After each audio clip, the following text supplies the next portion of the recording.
So in our last lesson, we learned how to multiply and divide radicals. This lesson, we're going to learn how you add and subtract radicals. And as it turns out, the rules for doing that are just completely different. Now, it sometimes feels in math like rules are sort of arbitrary. Like, why do the rules have to be so different? Why can't everything work the same way?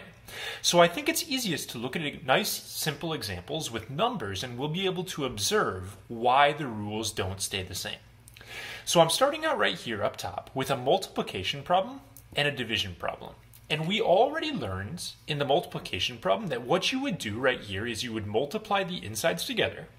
You would get the square root of 36, which you then could evaluate right here. The square root of 36 is just plain old 6 for your answer.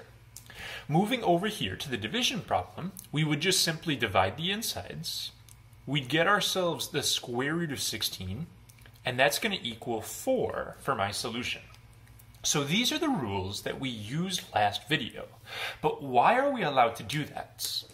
Instead of just using this rule blindly, what I'm going to do right now is actually evaluate these separately.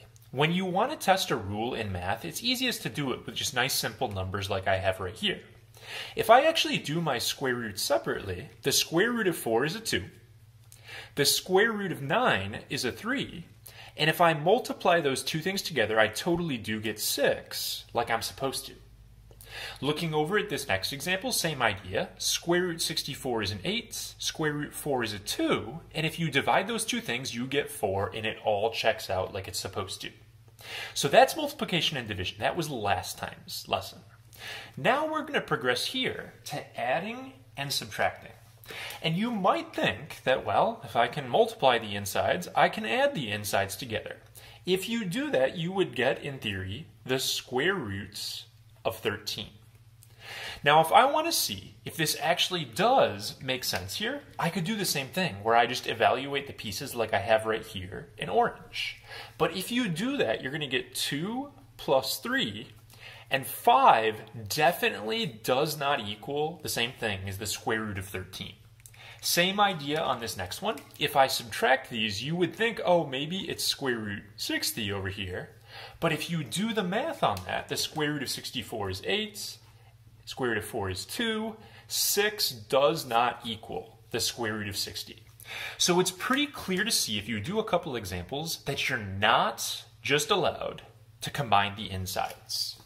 So I'm going to write that as a note right here, because you have to be very careful. I'll have kids who just disregard these rules and just try to do the same thing as adding and subtracting, and you're not allowed to do that. So you can't just combine the insides when you're adding and subtracting. So the rules are going to be different. They're not hard rules. They're just different, and you just have to get used to when you use each set. The general strategy, which I'm going to show you guys in just a second right here, we're going to simplify each of our radicals separately, and then we'll just combine like terms. And that's how the procedure is going to work for adding and subtracting. So I have two examples of this style to show you guys. We're going to add two cube roots together on this next problem. And as I just got done showing to you guys, you do not add these insides together. If you do that, it is 100% entirely wrong. So I cannot combine these straight up. What I need to do is actually break down each of these radicals separately by using a factor tree. So I can break 135 into 27 times 5, and this is all just stuff we learned earlier on in the chapter, nothing too crazy here. I'm doing a cube root, so I need 3 of a kind to make a group. I'm going to have a group of 3s from my outside, and there's going to be 1 5 that's left over. So my first guy is going to say 3 cube roots 5. Then I'd go over to my second radical and I'd do the same sort of process here. If you break down the 40, you're going to get a tree like this. Looks like I have a group of 2s on this one, but there was already a 6 on the outside there. So all you're going to do is multiply those together. So those are going to make a 12 for the outside, and there's going to be a 5 left over on the inside.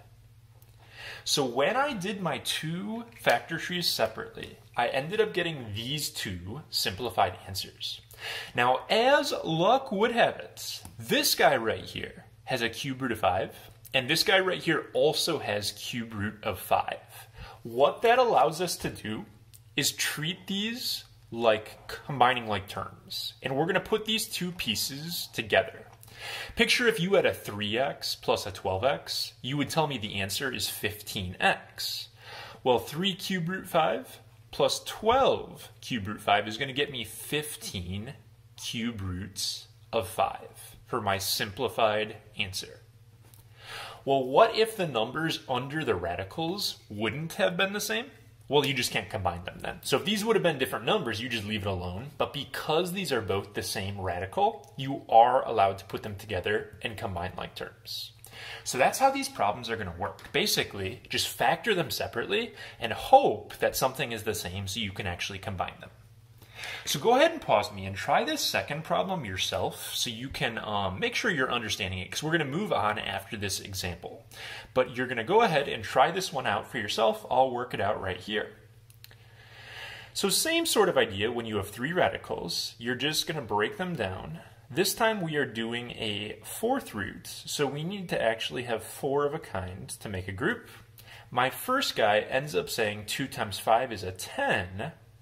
4th roots of 2. So I got my first part simplified here.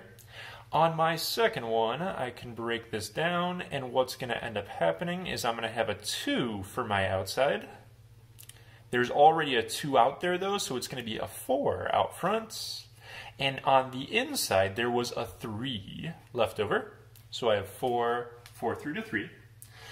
And then on my final factor tree right here, you're going to end up having a 3 to go on the outside, but there's a minus 4 already. Those are going to make a negative 12. And then I have a 2 left over for my inside, so I have 4th root of 2.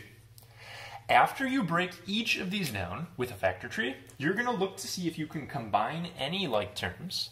These ones right here, the first and the third, are both 4th roots of 2's. That means you can put those two together. This middle guy has a 3 on the inside. You can't combine it. It just needs to stay separate. So 10 minus 12 is going to make me a negative 2, 4th root of 2. And then I have this extra term right here, 4, 4th root of 3, that I just can't combine. So I have a binomial for my answer. So after you see a couple of these, they're really not that bad to do. So that's why we're going to move on now and talk about a few other things that tie into this lesson. The next thing I want to do is look at an example where they're asking you to do math, geometry style math, on problems with radicals in them. They ask us to find the perimeter and the area for the rectangle shown in this picture. So if you remember from geometry, perimeter, first off, means that you have to add up all 4 of the sides in this picture. You add all of your sides together. So that means I need to have another 5 plus 4 root 3 right here, and another 2 plus 2 root 3 over here. When you add all these up, you could write them out and like put this plus this plus this plus this, and then combine like terms. But honestly, I think this is easier if you just look at the pieces and group them up. If I add all 4 of these sides, those 4 plane numbers are going to end up getting combined. 5, 5, 2, 2, make a 14.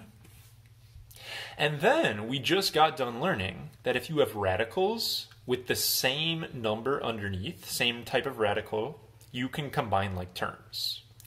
So if I do 2 root 3, 4 root 3, 2 root 3, 4 root 3, those are going to make all together, if you combine like terms, a 12 root 3.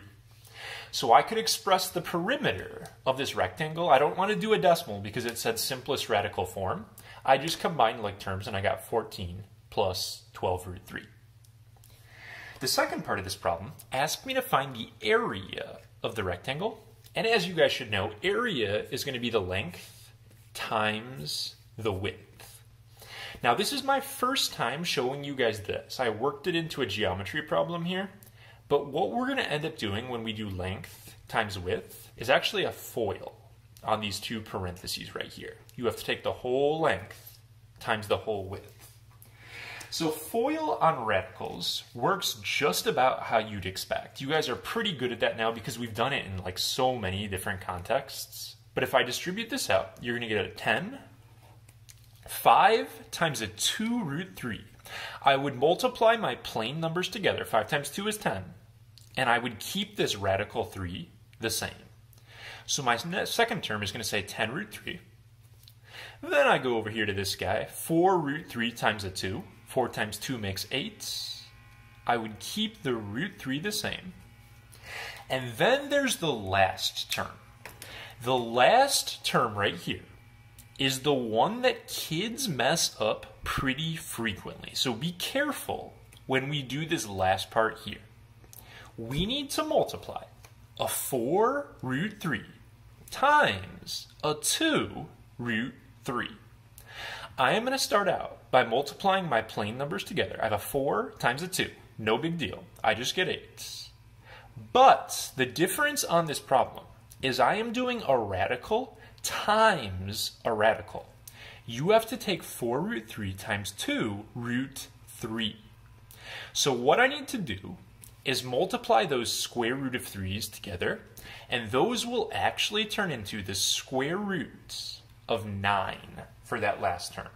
Put like a little star by that in your notes so you're just mindful of not making that mistake in general. If you have a radical on both parts, you do have to multiply them together. So it's time for me to combine like terms and clean this up. But actually this last term works out nicely because the square roots of 9 is just plain everyday 3. No more square roots. So this last term really says 8 times 3, or in other words, 24.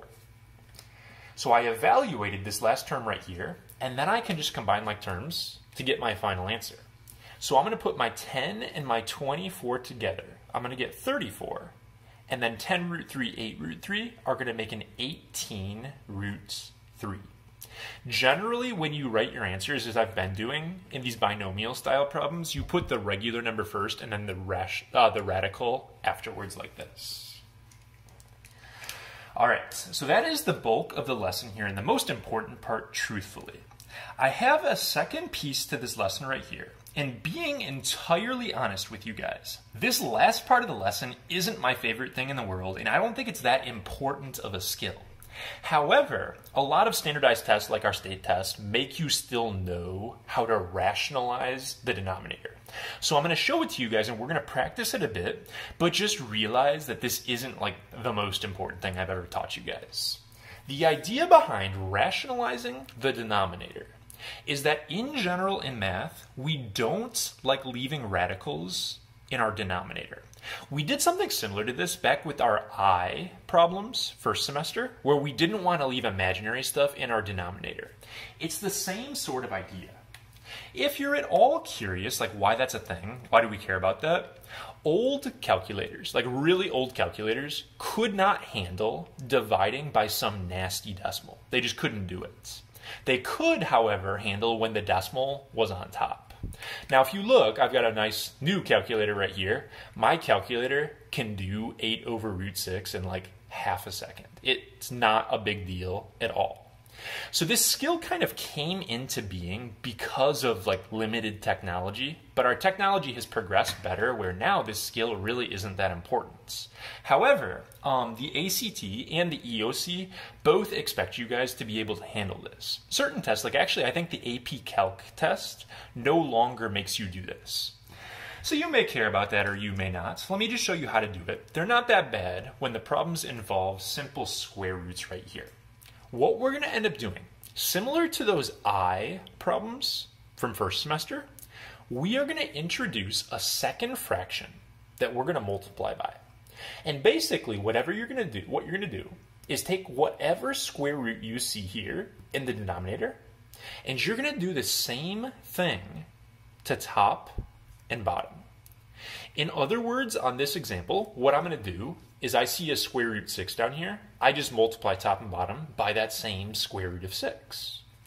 The reason that I'm allowed to do this green fraction right here is just equal to 1. I'm doing the same thing top and bottom. That's like multiplying by a 1, which doesn't change your answer.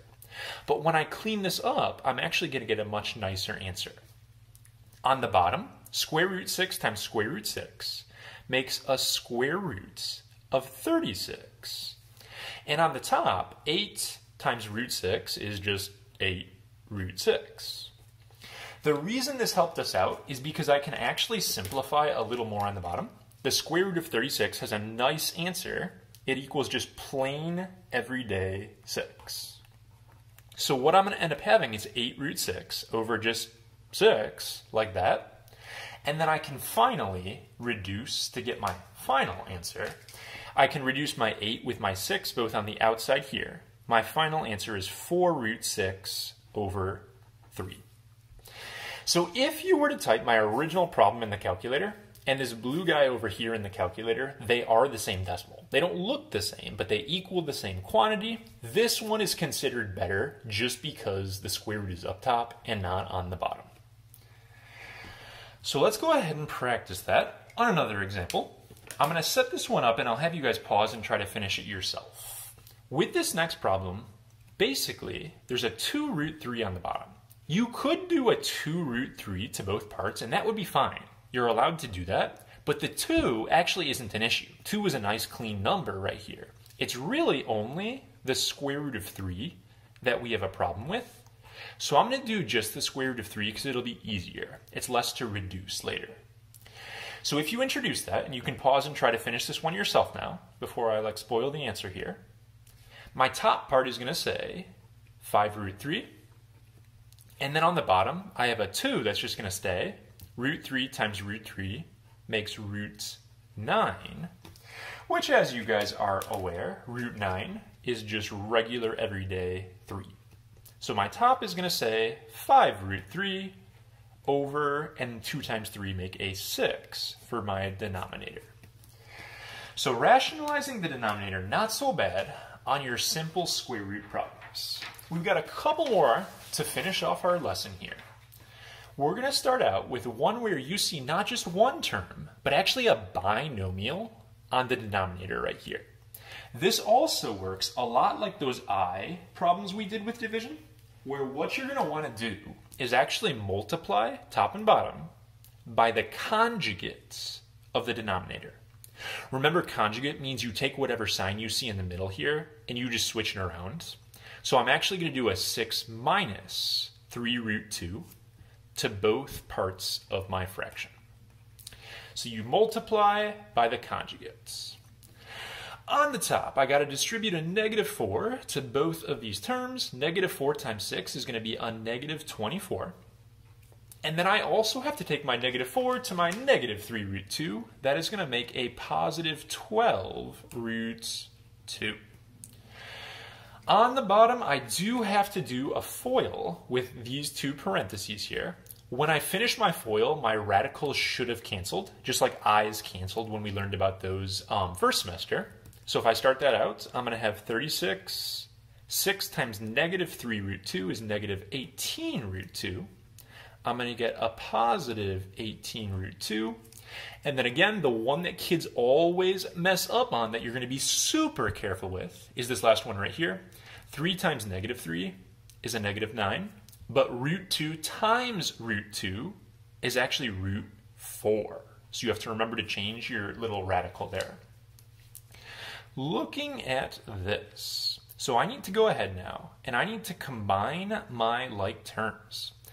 When I go to do that, my middle part's right here. I have a negative 18 root 2, and I have a positive 18 root 2 as well. Those 2 terms are actually going to cancel each other out, just like you would want. This last part right here, I need to make sure I evaluate this term. Negative 9 times root 4 is really just negative 9 times plain old 2, which makes this guy a negative 18. So I can combine 36 minus 18, and I end up getting for my denominator a positive 18. My final step on this problem is going to be to reduce it. So I need to reduce everything here, and I can just divide all of these terms. It looks like 6 goes into everything. So divide by 6, 6, and 6 over here as well. We're going to get negative 4 plus 2 root 2 over a 3 for my final reduced answer. All right, see what you can do on this next one all the way by yourself. Same sort of idea here, where you need to multiply by the conjugate to both parts. I'm going to go ahead and power through this one a little faster here, and then you guys just try that out yourself. When you multiply this out, 3 root 5 is for that part. You're going to get 6 root 25 up top. On the bottom, when I FOIL these, that's going to be 1 plus 2 root 5 minus 2 root 5. So it's looking to me like the denominator is going to end up being a negative 19. So I have this going on. I just need to make sure I clean up this term, which ends up working out nicely. That term right there is 6 times 5, which is a 30. So my final answer is going to be 30 plus 3 root 5 over the square root of 19, negative 19. All right, we have 2 more examples here. And this video has been a little bit, like we've done a lot already. These problems are a little bit complicated, more complicated I should say, than the others. So take a deep breath, pause me if you need a quick mini break here, and let's finish off this lesson by talking about how you rationalize when you have cube roots or fourth roots or other kinds of radicals in your denominator. Kids' first instinct on a problem like this is to do what we've always done. Just do a cube root of 4 to both sides. That's what you would do if it was a square root, so why wouldn't you do literally the same thing? The trouble with this is, if you multiply this out right now, the cube root of 4 times the cube root of 4 is going to make the cube roots of 16. Here's the issue. Cube root 16 is not a nice answer. It's some gross, nasty decimal here, because 16 is not a perfect cube. It's a perfect square. So multiplying by just the same thing again isn't going to help us here, because actually this will not make a perfect cube. So we have 2 options for how we could do this right here. I think the easiest one, which is the way I'm going to show you guys right here, is basically to think about groups. You could just try to make a number out of that list I gave you guys a couple of videos back, but I'm going to look at this as a group. I have a single 4 right here. I have 1 4. To make a nice group, you need 3 of a kind. So what I'm going to need actually to make my full group so everybody's happy here, I actually need 2 more 4s to get up to 3 of a kind. I have 1 4 right here. If I do 2 more 4s, I will have 3 of a kind, and they're going to end up making a nice group. Well, that is the same thing as the cube root. 4 squared is actually 16. So when I do this, I would need to go ahead and multiply my tops and my bottoms together. Top is going to say 10 cube roots 16. And then on the bottom, cube root 4 times cube root 16. So if you think about it, cube root 4 times cube root 16 is cube root of 64. But cube root 64 is just clean everyday 4 for my solution. If you didn't want to have to write this out, you have 3 4s. So if you have a group of 3 4s, you're going to put a 4 on the outside right there. So technically what I need to do with this problem is I need to go ahead and do a quick factor tree, make sure this doesn't simplify, and etc. If you do a tree on that 16, you can put out a 2. So your top ends up being 20 cube root, there's a 2 left over 4. And at the end of the day, the final answer is 5 cube roots of 2. That's probably kind of complicated, and we will practice that in class. I want to close out with one final example right here. So, what you're going to do is make a second fraction. This time we are doing a 4th roots. So obviously the fraction we multiply by needs to also be a 4th roots. I have a 6 on my bottom here. I have 1 6. But you got to have 4 of a kind to make a group. That means I need 3 more 6s before I make 4 of a kind. 1 here, I need 3 more. 6 to the third is really 216. So now when I go to simplify this, I could multiply these together and do a tree or something like that, like I did right here, but I'm going to end up having 4 6's. So this is going to work out to be just plain old 6 for my denominator. Up top, I'm going to have negative 2, 4th roots, 216. To be super careful, I would want to do a tree on 216, but this video is already long, so I'm just going to tell you nothing comes out from 4th root of 216 here. What I'm going to end up doing is reducing this, and I'm going to be done with my problem. So I'm going to get negative 1, 4th root 216 over 3. The rationalizing problems can be a little trickier, especially when there are cube roots and 4th roots, but like I said, we'll practice that in class. If you understand the big stuff on the adding, subtracting, on the foiling and all that, you should be in really good shape with this lesson.